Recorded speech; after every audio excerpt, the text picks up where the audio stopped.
Oh, okay. Hey, I'm Andrew, Hey, I'm Colin. and this is our college football podcast. Alright, so that was a pretty interesting week. Yeah, A lot of big games. definitely interesting. Sorry, I couldn't watch most of the games because I had my homecoming game, which is on a Saturday because I go to a Jewish school, even though I'm not Jewish. Because on Friday nights they have Shabbat, so I only saw the SC game, but I'll do my best to give good insight. Alrighty, so I think the first game we should talk about is Louisville Notre Dame. I think that's a pretty big game, but I wouldn't say it's like the centerpiece of this week. So Notre Dame did win, which I'm surprised actually. Because they lost to NIU, which this is a big comeback for them. They did barely win, but I feel like Riley Leonard improved. He didn't have too many attempts, but transferring from Duke, everyone thought he was going to be a big shot, but so far he hasn't been that good. So glad to see him succeed. Notre Dame does not have a good rushing game. That's something they need to work on. So yeah, it was a pretty solid win for them. All right, I'm gonna go talk about Ole Miss, Kentucky. Spread on the game was minus 15.5, and Kentucky won by 3. So great job to them. Speaking of betting, I know we only were gonna do that betting episode one time, but I was 4 for 5 on my picks. So if y'all wanna go in the comments and tell us that you want to see another betting episode, please do, because that was looking pretty good. Anyways, Kentucky, they lost to Georgia by 1 point, so we know that they had it in them. It's still an SEC team, although they're better at basketball. Jackson Dart, just not a really impressive performance. 260 yards, 1 TD. Kentucky was definitely the underdog in this game, definitely not the favorite. And they really had something to prove. And so it was a very impressive performance by them. We'll see where when the AP poll comes out, we'll see where Ole Miss is ranked, but probably definitely below, outside the top 10 for sure. Alrighty, so here's a big one. Georgia, Alabama. The big game of the week. I mean, I think everyone was trying to watch this game. So the one thing I said is it will come down to Jalen Milroe versus Carson Beck. And I feel like Carson Beck, he threw the ball 50 times, but he also had 3 interceptions. I feel like those 3 interceptions, if he keeps the ball in Georgia's hands, they win that football game. They completely came back in the second half. I thought they were going to get absolutely killed. I mean, I thought Alabama was going to win by 30.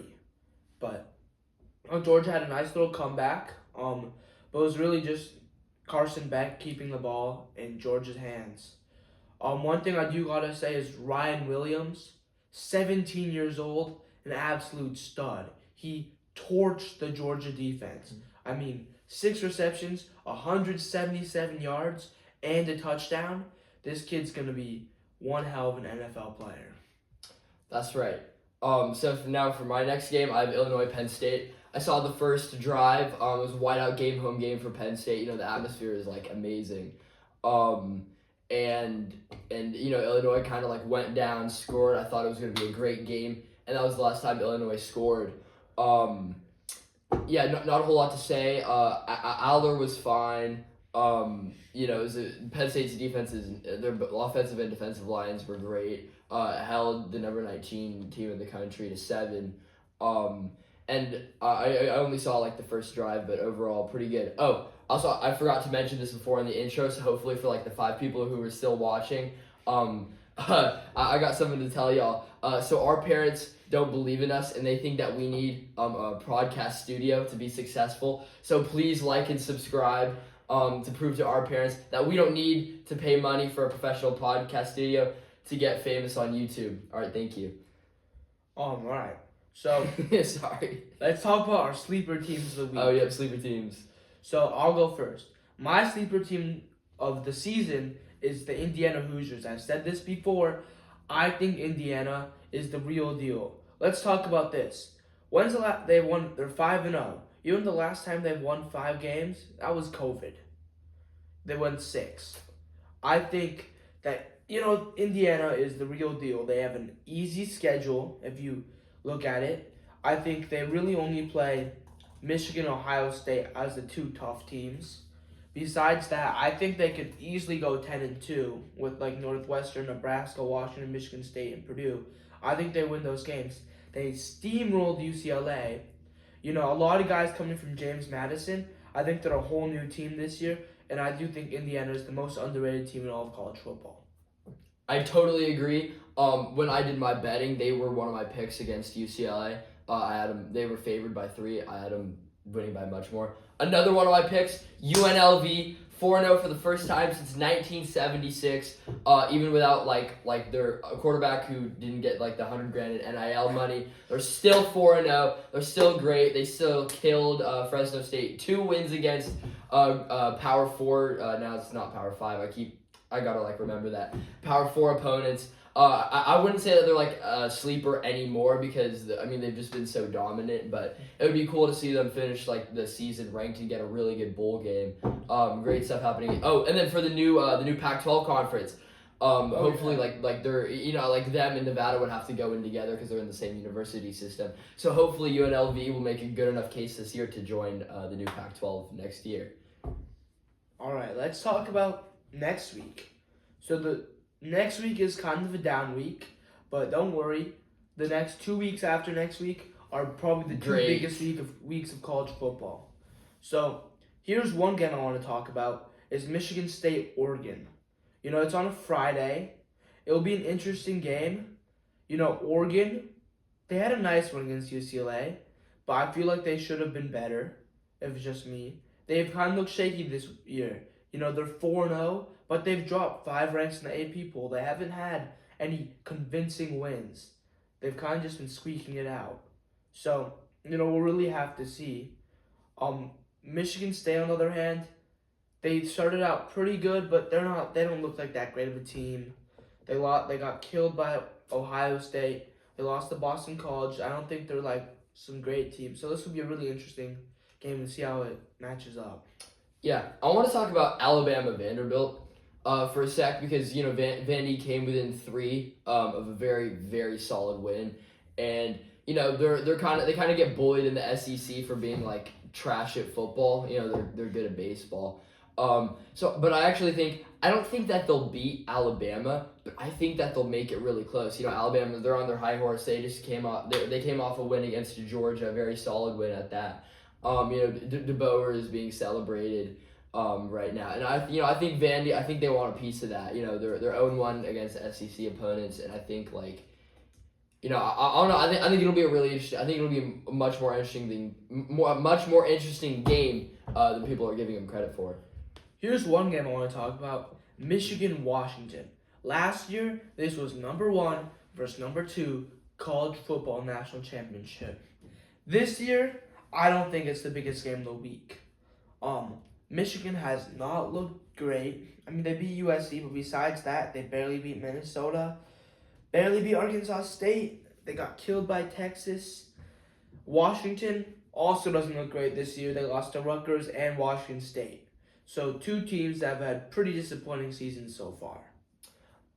For I think the final one of this segment, give me Miami Cal. I know I probably could have picked the SC game. I could have picked the Tennessee game, SEC rivalry, but I'm gonna go with Miami Cal because I actually think California is gonna beat Miami. I mean they beat the Gators at the Swamp, but the Gators have turned out to be not like a great football team. And Miami beat Virginia Tech rather, I think by 3 really recently. And you know they're number 7. They're ranked really highly, and that ranking will probably increase to 6 because Ole Miss lost. And so I think California. I think the Bears. I think that they'll win. All right. So the final game of the week I want to talk about is Missouri, Texas A&M. I think that Missouri are frauds. Who have they beat? They beat Murray State, Buffalo, Boston College. Who? Yes, they were ranked. And no, they're not that good. They were only ranked because they beat FSU, who were like horrible. They've barely been beating teams. They're not a good team. And then finally, we're gonna say Vanderbilt. They're Vanderbilt. They only beat Vanderbilt by 3. So I feel like Texas A&M. No, they're not a good team this year. But yes, they're gonna beat Missouri. I'm gonna say that. I think Texas A&M will go out there and beat Missouri and show them the frauds they are. Yeah, no, I totally agree. I think that's a great point. You want to do SC now? Yeah, let's do SC. All right. If you don't like SC, you can click away. I mean, to be honest with you, everyone who stayed is probably like related to us in some way. So, hi guys. Hi. Thanks for making it this far. Please drop a comment down below. By the way, Mr. Wilderman, I agree with you. We do need an intro. We're working on that. Yeah, we'll figure it out. Yeah. We read every single comment because there were only 3 of them, so we know that we need an intro. All right. So let's talk about the Wisconsin game. What was your thoughts? So I think the elephant in the room is USC's first half performance, which is lacked against LSU. It was horrible against Michigan, and again, really bad against Wisconsin. 3 turnovers in the first half is absolutely unacceptable. Interception, fumble, and Zachariah Branch got megged, and then we know what happened.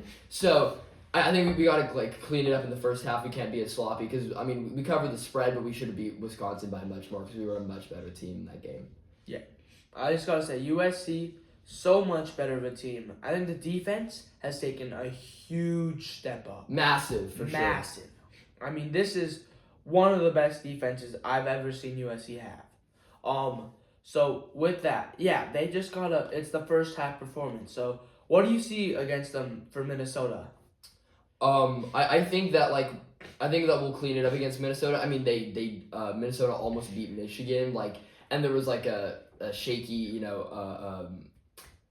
call on the onside kick where they recovered it, but it couldn't be challenged. Anyways, I think Minnesota will be a tougher opponent than some people anticipate them because they are kind of like the poor man of the Big Ten. But with that being said, I think SC will win it cleanly, and I think SC will get it together in the first half. Here's one thing, Minnesota had a tough week against Michigan. I know they're all beat up. They put their heart and soul into that game. Went to the big house, and they almost pulled off a huge upset. I don't think they're that great of a team. They don't have no great quarterback. Their running back's just fine. I feel like USC is going to come in to Minnesota and whoop them. I say USC, it wins at least by 21. For sure. By the way, before I forget, please like and subscribe. We will answer. Are we ending it? Oh yeah, we'll answer every comment. We need to get into college very badly, and we're not doing this for college, but it would look great if we had a lot of likes and subs. That would look very interesting. Yes. So help us out. We want to go to SC really badly, so that'd be really cool if y'all could help out. It takes less than a second to like and subscribe. All right. Well, thank you. Thanks. What do you think that is? I'm gonna say 12 and a half minutes.